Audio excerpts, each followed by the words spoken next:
Olá para você que está aqui para uma aula sobre direito de acesso e direito de propriedade. Nós vamos estudar hoje todas as diferenças dessas duas modalidades que vêm impactando o direito civil e a rotina dos profissionais do direito.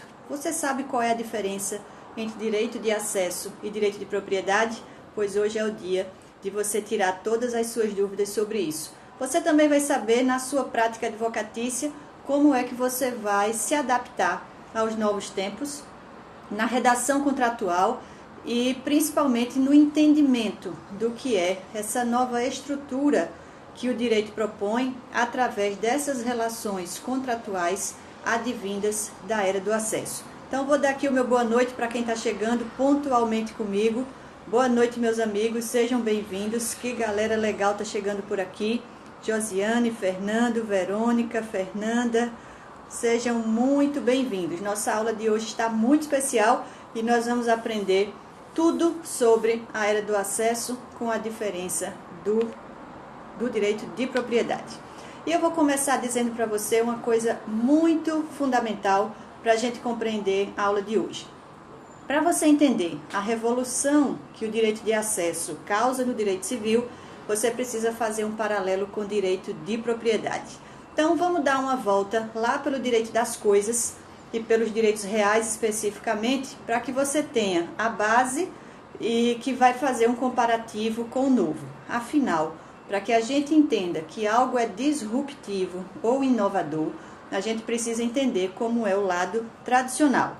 Curiosamente, para entender o que é o novo, a gente precisa entender o que é o antigo e perceber aquilo que o novo respeita o antigo e aquilo que o antigo dá espaço para o novo.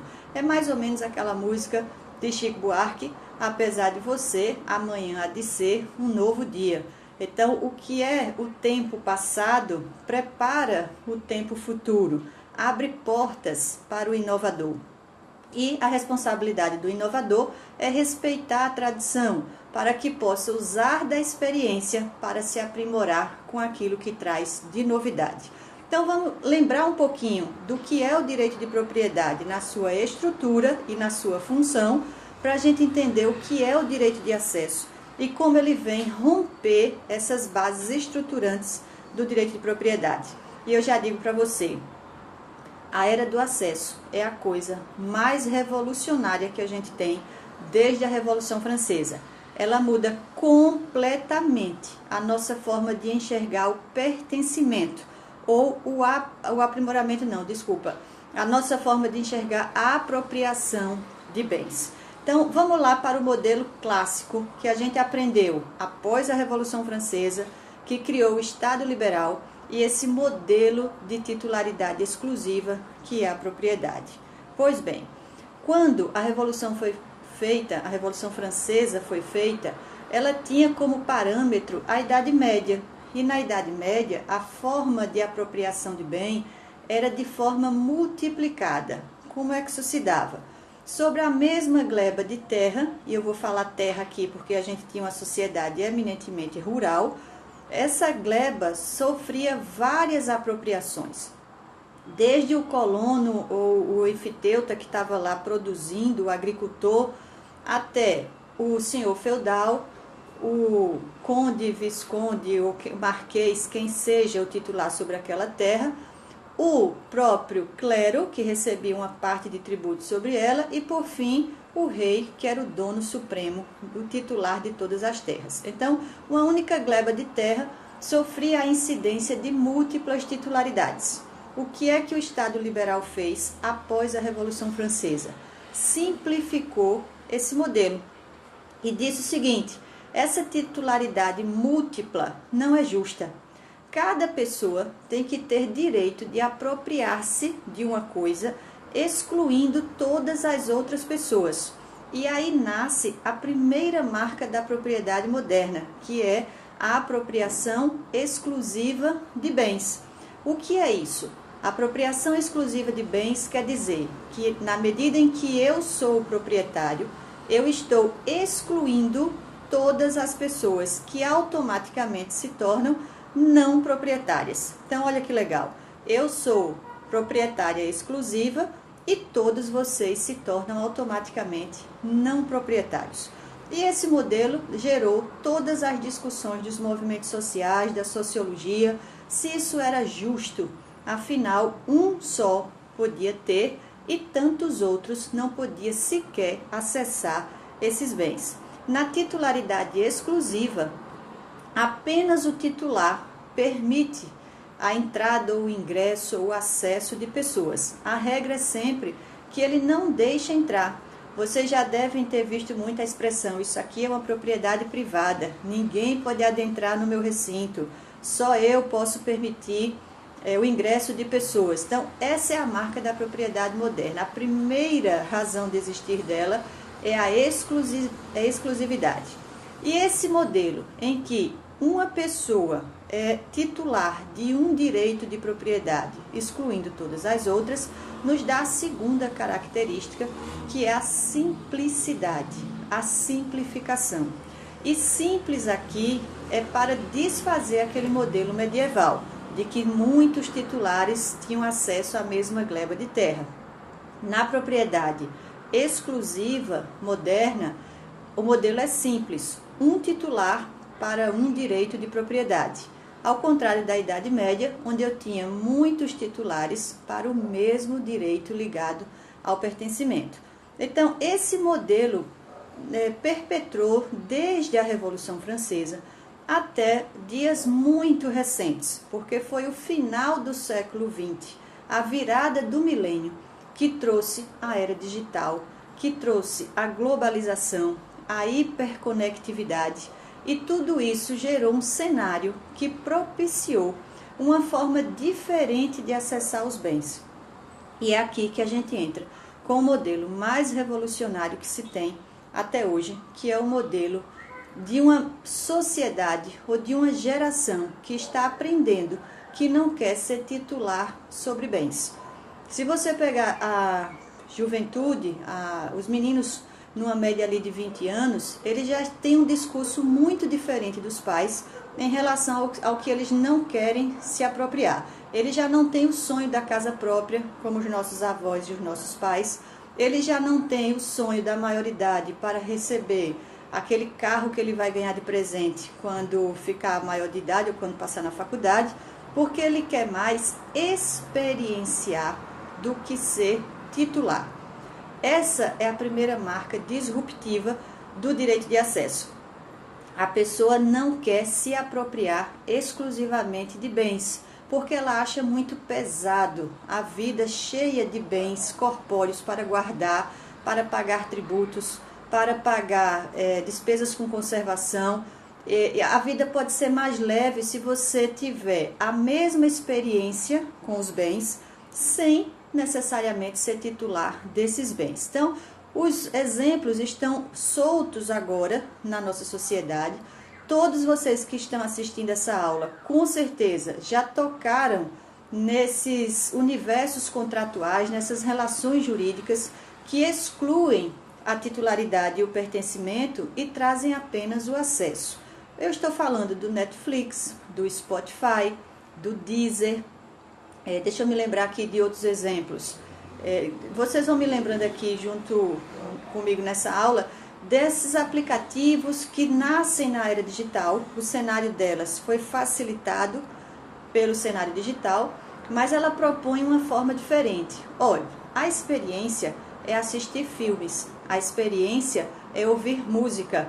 Eu não preciso ser dono do filme ou dono daquela música para chegar à experiência de ouvir ou de assistir aquele filme ou aquela música.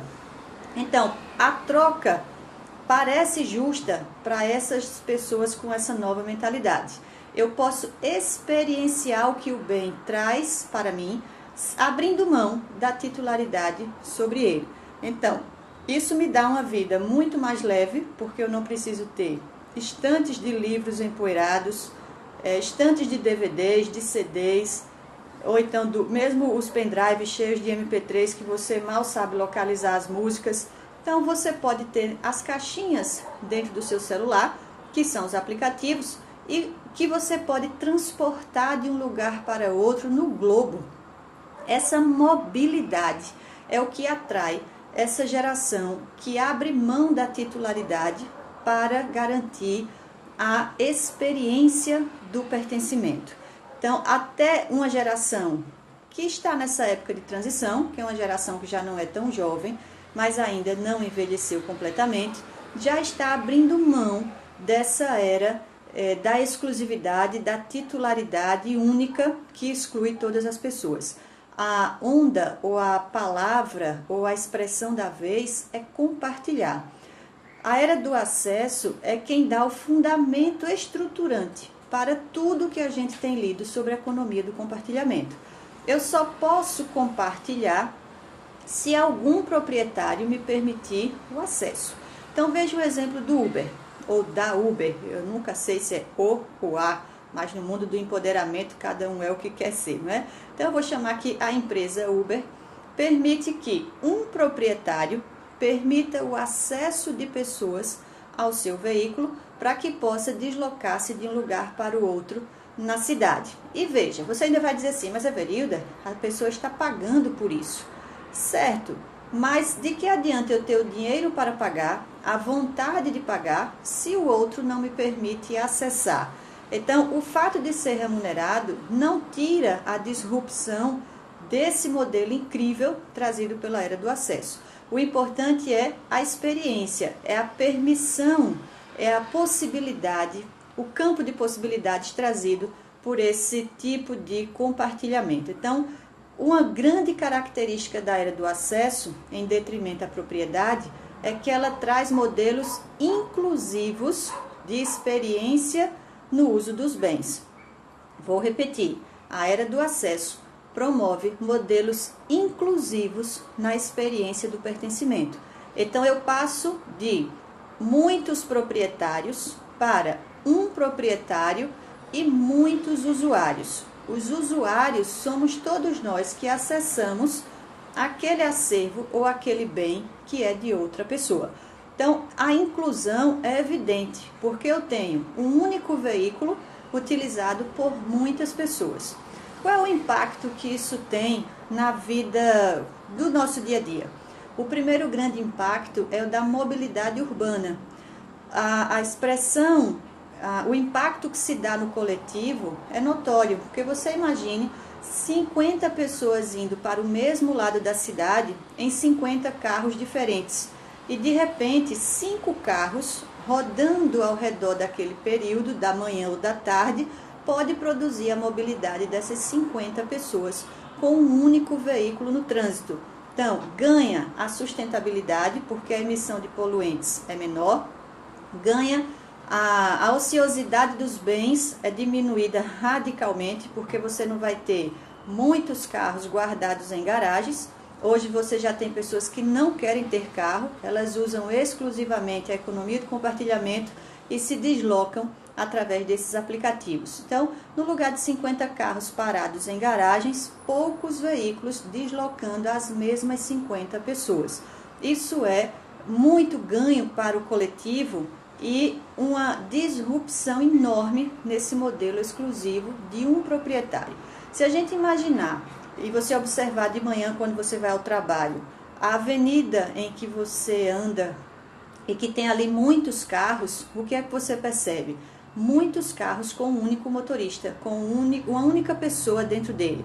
Os dados ambientais falam digamos assim, do desgaste ecológico que isso promove, que é você ter um carro de algumas toneladas com emissão de poluentes incríveis, deslocando apenas uma pessoa de poucos quilos em relação ao carro, quando ele poderia levar muitas pessoas.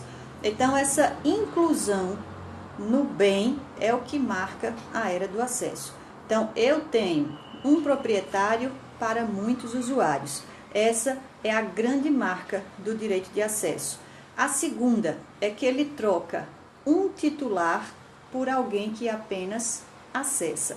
Aquele modelo de troca da propriedade exclusiva é afastado, porque na propriedade exclusiva a aquisição de bens se dá pela troca, que é a compra e venda. Eu te dou o valor e você me dá o bem, e essa permuta de dinheiro e coisa é que marca a compra e venda que leva à titularidade. No direito de acesso, eu tenho acesso ao bem, para ser aqui redundante na palavra, mas eu não sou titular do bem. Eu não levo ele para mim para sempre. Eu pego apenas para ter aquela experiência momentânea e depois eu devolvo para o titular. Isso acontece com os carros autônomos, que já começam a ser uma realidade ao redor do mundo, já em testes bastante avançados.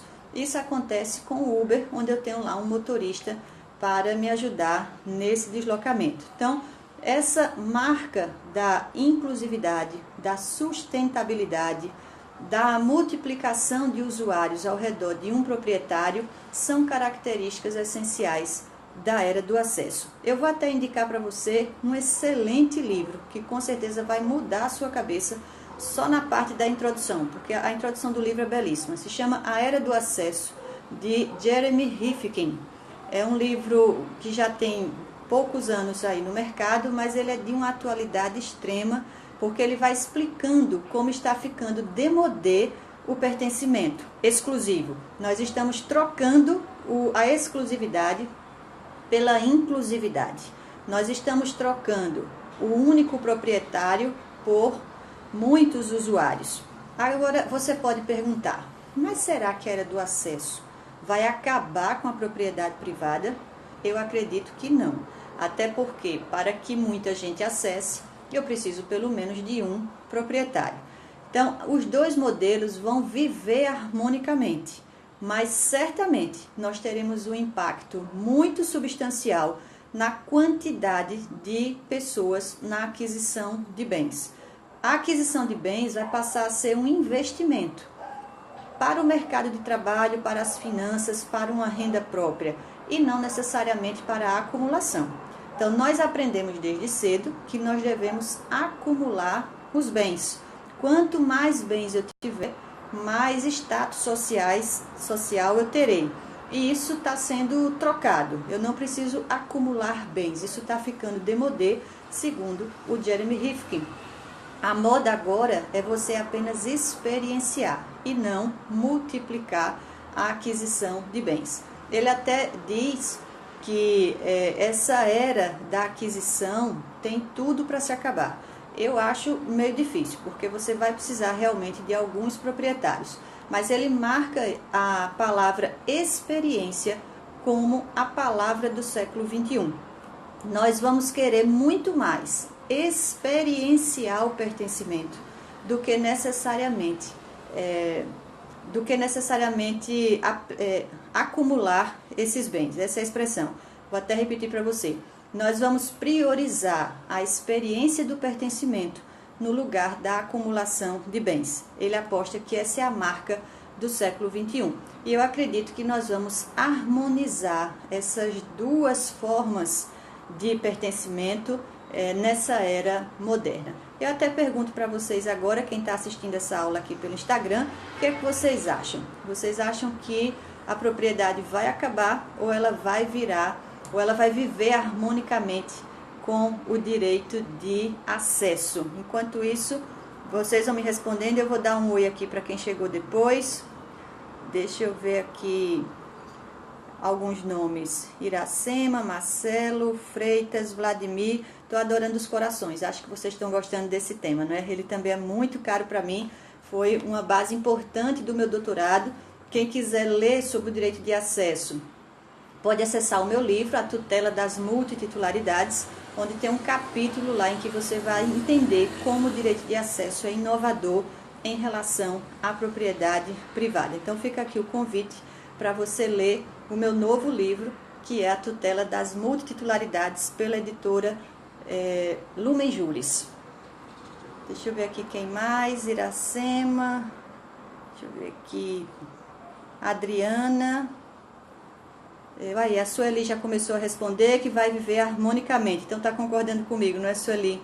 A Mila também, que legal. Então, pelo que eu estou vendo, vocês estão aqui bem alinhados com o que eu estou dizendo. Mas não precisa concordar comigo, tá? Vocês podem ter aí a linha de pensamento de vocês. A minha ideia é sempre compartilhar essas informações, mas que vocês possam firmar o seu entendimento. Mas aí eu vou continuar perguntando o seguinte. E você que é advogado, como é que você vai alterar ou adaptar a sua prática advocatícia nessa novidade trazida pela era do acesso? E eu digo que é preciso, é urgente que você se atualize para entender essa forma disruptiva de experiência sobre o pertencimento, para que você possa atuar nas relações jurídicas trazidas por ela. Então veja bem, um advogado que se formou até 10 anos atrás, ele tinha uma única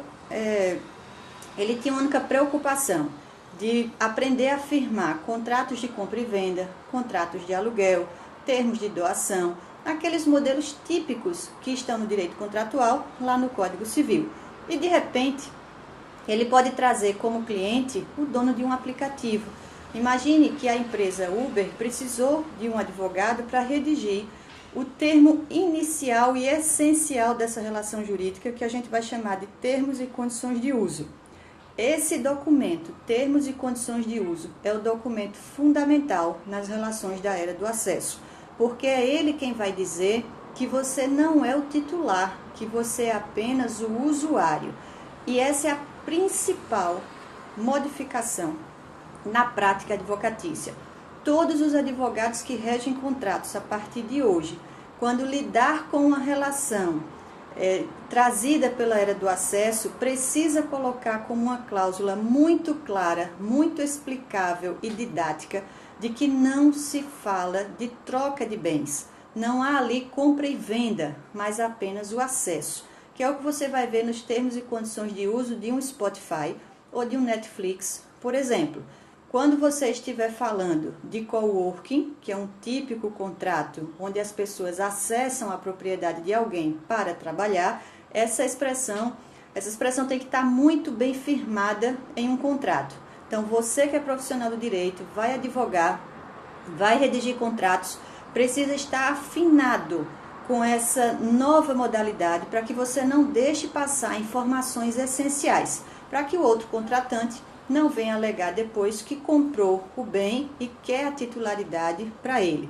Eu vou contar para vocês aqui um exemplo de uma grande amiga que no Rio de Janeiro me contou a seguinte história. Ela mora no Rio, o marido tem cidadania americana e eles têm uma espécie de cartão de crédito onde eles acessam um aplicativo americano em razão da cidadania americana dele, desse cartão de crédito que ele tem. Eles compram diretamente no cartão em dólar, eles acessam esse aplicativo e eles baixam filmes, séries, é uma espécie de Netflix. Só que tem um diferencial, lá ele pode acessar, como a gente acessa o streaming aqui normalmente, mas ele pode comprar. E esse casal comprou alguns filmes por meio desse cartão de crédito. Por alguma razão, esse cartão de crédito encerrou a atividade e mandou uma correspondência para o rapaz, que é o titular, dizendo que a partir daquele mês ele não poderia mais comprar naquele aplicativo por meio daquele cartão. Até aí tudo bem, ele não achou nada demais, tinha outras modalidades para ele fazer o uso lá no aplicativo, mas veio a novidade. Tudo que ele comprou no cartão foi bloqueado o acesso. E aí eles ficaram malucos, porque a primeira coisa que vinha na cabeça é que houve compra e venda. E quando essa história chegou para mim, eu até perguntei, mas você não estava falando de streamer? Você se tocou que você está apenas acessando e não comprando? E aí a minha amiga falou, não, Everilda, tinha as duas modalidades. Tinha a compra e venda e tinha o aluguel de filmes e aquele acesso momentâneo. Nós escolhemos para alguns filmes a compra e venda, tanto que nós pagamos mais caro. E você vê isso, por exemplo, no Google Play. Você pode assistir ao filme por R$5 ou você pode comprar o filme por R$32. Então é claro que os preços são diferentes, porque o acesso é momentâneo e ele não vai lhe dar a titularidade que dá na compra e venda. É por isso que ele é mais barato e a compra e venda é mais cara. Então, nessa hipótese, como é que o advogado vai resolver esse conflito? Ele vai entrar na justiça alegando o quê? A base da petição dele é diferenciar o que é propriedade do que é acesso. De que aquele modelo do aplicativo permitia as duas coisas. Porque se eu for Se eu for fazer uma ação contra o Netflix, pedindo a propriedade de todos os filmes que eu assisti, eu vou perder essa ação. Um advogado que fizer isso está atrasado, está numa era lá do século XIX, porque não entendeu ainda que mudou a forma de experiência e que ali é apenas a era do acesso. Mas nesse caso específico que eu estou contando, eles compraram os filmes. Então, se eles optaram por compra, não pode haver a negativa da titularidade de acesso permanente naquilo que houve titularidade. Então, fica aqui a dica para você diferenciar sempre o que é acesso e o que é titularidade definitiva da propriedade, para você saber diferenciar na redação contratual e na elaboração de petições iniciais. Isso vai fazer toda a diferença para você levar ao judiciário em caso de conflito a natureza da relação jurídica, para que você tenha um pedido coerente com aquilo que foi negociado. Porque se você não faz a diferença, a possibilidade de você confundir o juiz é altíssima, principalmente porque nós já estamos muito acostumados com o streamer. Então é possível que o juiz, numa leitura rápida, entenda que você pediu propriedade de bens acessados através do streamer, que seria impossível. Tá aí a sua responsabilidade de explicar didaticamente a diferença entre uma coisa e outra, ok? Deixa eu olhar aqui o meu roteirinho, como sempre, para eu não esquecer de nada para vocês. Deixa eu só tomar uma aguinha aqui rápida.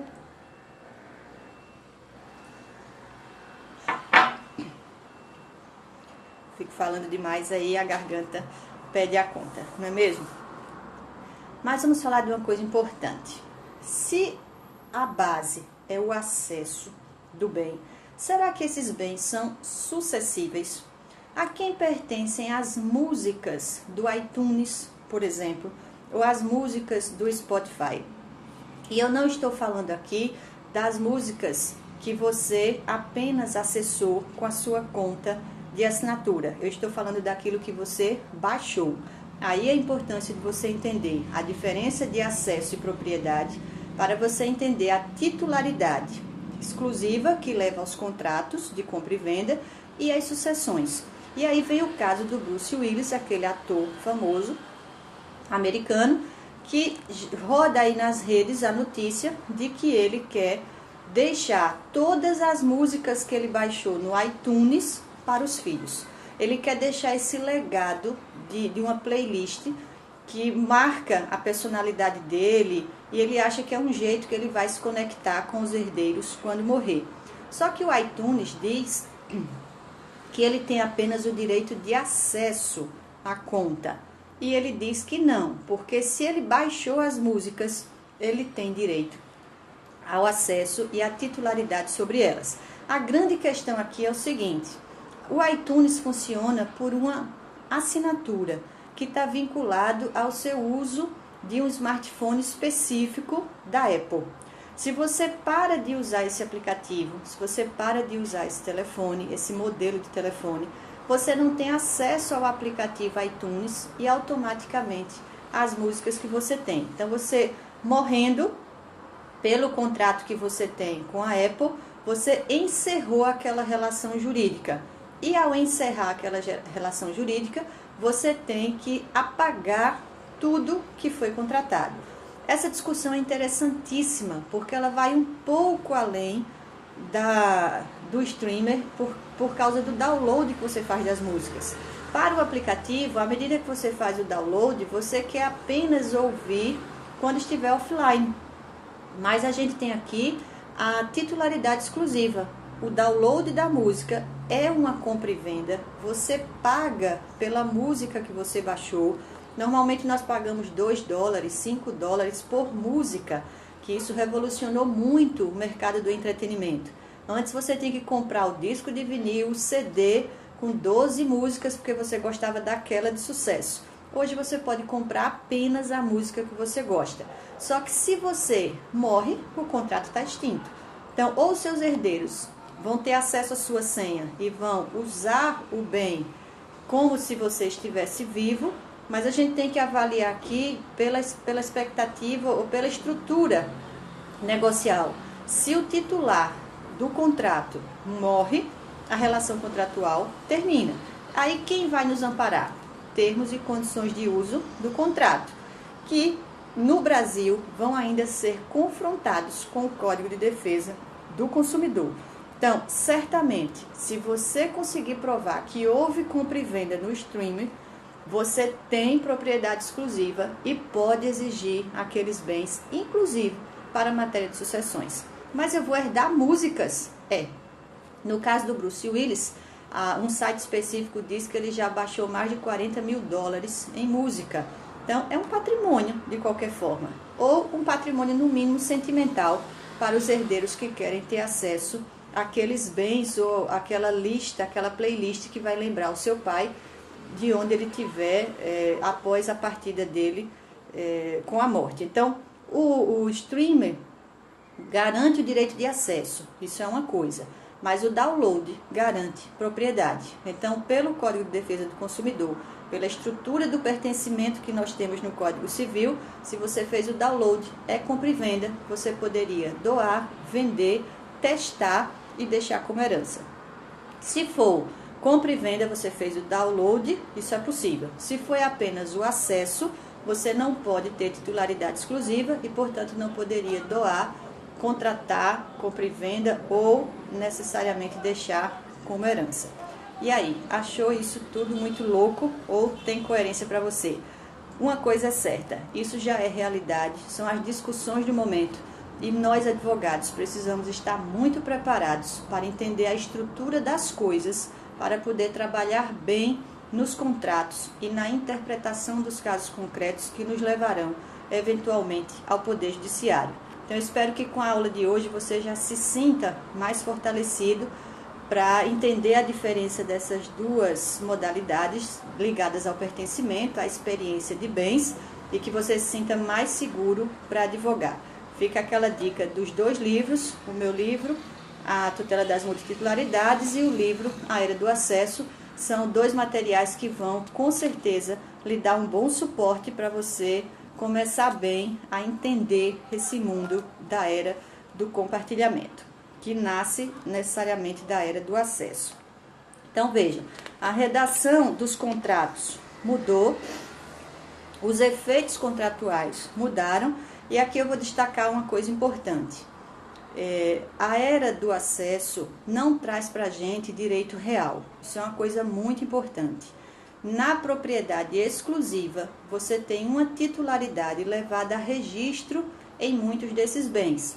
Bens imóveis em cartório, veículos, aeronaves, embarcações nas respectivas instituições, Capitania dos Portos, Detran, ANAC, e você vai ali tendo a marca da sua titularidade exclusiva com o Estado, através do registro, garantindo que você é o titular exclusivo. Na era do acesso, o acesso aos bens através de contratos não gera direito real. Então, eu não posso exigir registro de acesso àquele bem. E aqui eu vou fazer um paralelo interessante. O usufruto. Lá no direito real, o usufruto é um direito de acesso à propriedade exclusiva de outro, só que gera um direito real, não é verdade? Você vai lembrar que o usufruto é levado a registro em cartório e se opõe ao próprio direito de propriedade. Se o proprietário se arrepender do usufruto, não tem o que fazer. Ele já deferiu, ele já entregou o direito e ele deu à outra parte um direito autônomo, que é um direito real, e ele vai ter que cumprir mesmo a contragosto. No direito de acesso, você tem uma facilidade maior de rompimento do contrato. O Netflix pode dizer que encerrou as atividades no Brasil, pode dizer que encerrou as atividades no Nordeste, e nós não temos mais o que fazer. Não há um direito permanente àquele acesso. As atividades podem ser encerradas e automaticamente a relação jurídica também. Então vejam, são pontos importantes que partem da base estruturante das duas formas de pertencimento para você entender as consequências jurídicas que são trazidas por ela. Então espero que essa diferença esteja bem firme aí na sua cabeça. Eu vou dar um espaçozinho aqui para perguntas. Quem tem perguntas aqui para mim? Deixa eu ver aqui, acho que tem um aqui que eu passei rápido. Cadu Santos, a propriedade será líquida, as pessoas não vão querer ter coisas por muito tempo. É isso mesmo, Cadu. O Bauman fala desse mundo líquido, que é a modernidade líquida, no sentido de que tudo é fluido, tudo passa rápido. Então eu quero experienciar hoje e já partir para uma nova experiência. É por isso que é totalmente incompatível com a propriedade exclusiva. Nós temos bens que guardamos por anos, aqueles móveis que ficam 20 anos na sua casa, aquelas músicas que ficam naqueles CDs enchendo poeira nas prateleiras, uma parede inteira de discos. Então, isso tudo é muito pesado, é muito sólido, é muito demarcado. Na sociedade da era digital, tudo passa rápido. Você faz o conteúdo hoje, amanhã você já quer um novo conteúdo, a música de hoje já não é a música de amanhã, a música de hoje já matou a música de ontem. Então é tudo muito rápido, com essa fluidez que Bauman falava, e é justamente isso que faz com que nós não queiramos nos apegar a certas coisas. A gente quer mesmo experienciar. Então precisamos estar livre do peso para que possamos experienciar coisas novas a todo minuto. Deixa eu ver aqui quem mais. Leandro, a propriedade vai se adaptar à realidade social. Existem bens que as pessoas continuarão a querer ter a propriedade, outros apenas vamos querer experienciar. Perfeito, Leandro. Vai ser aí a harmonização das coisas. Ora eu quero ser proprietário e ora eu quero ser usuário. Para muitas pessoas vão ser levados à escolha de ser muito usuário e pouco proprietário, e outras pessoas, principalmente as mais velhas, que ainda estão nesse modelo de transição, ainda querem muita propriedade e pouco a experiência do usuário. Eu trago sempre o modelo da casa própria como uma simbologia marcante da quebra ou dessa ruptura do direito de propriedade. Não havia sonho maior para a geração dos nossos avós e até dos nossos pais do que a casa própria. Todo mundo tinha que ter um lugar para chamar de seu.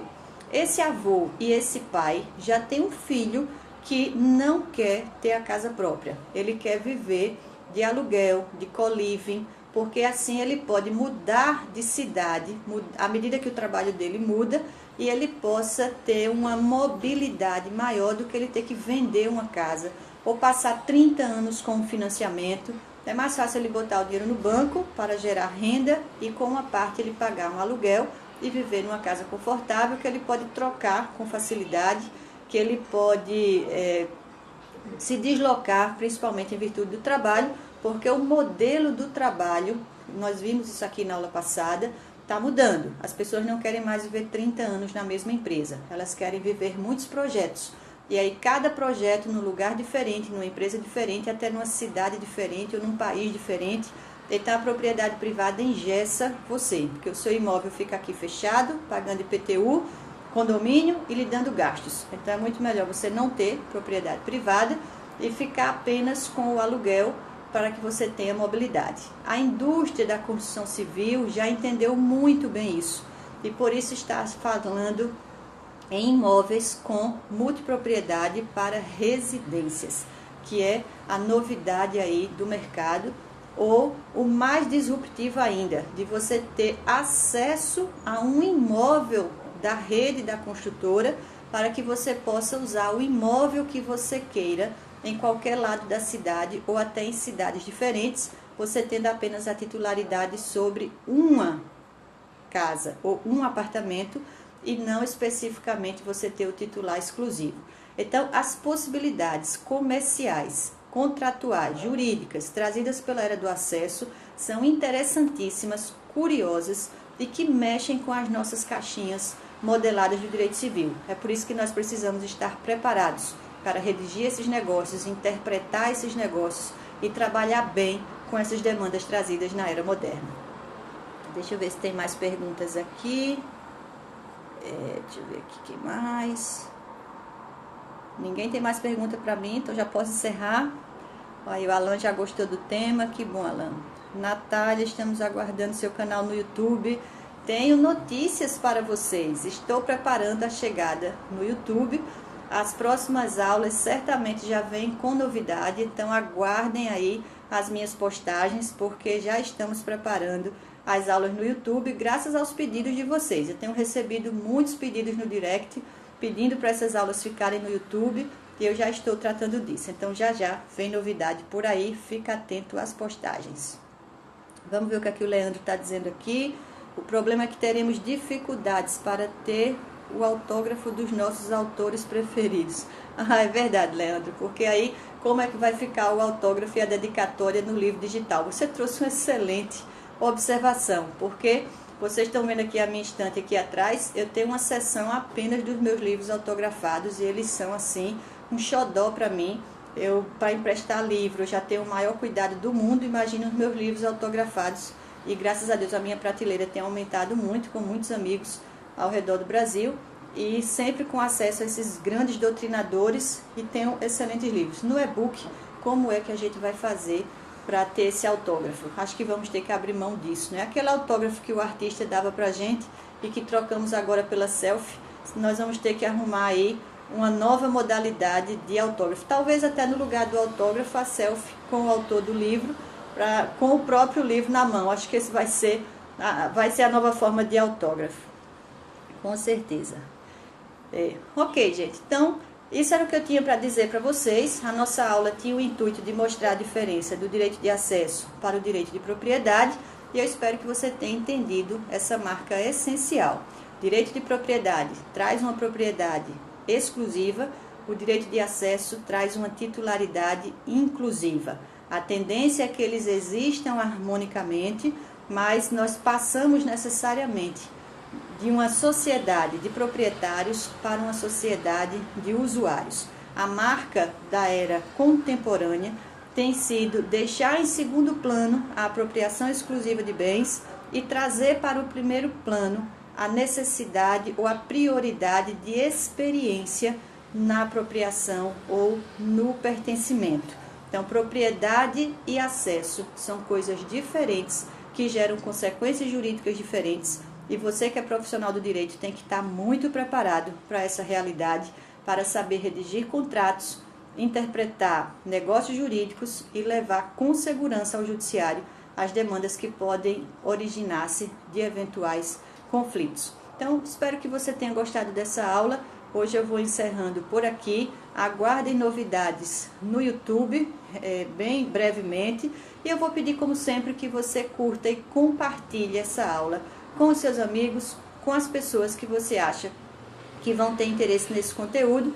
Vamos aumentar esse engajamento. Eu vou até fazer um desafio aqui para vocês, hein? Eu estou chegando perto de 2.000 seguidores. Quando eu chegar em 2.000, eu faço essa aula pelo YouTube. Então, todo mundo que está aqui me assistindo, marca alguém aí no Instagram para a gente chegar aos 2.000 seguidores, que eu vou comemorar com uma aula pelo YouTube. Combinado? Quem aceita o desafio, marca aí os seus amigos, advogados, advogadas, profissionais do direito, que querem aprender sobre direito civil e essas novas modalidades.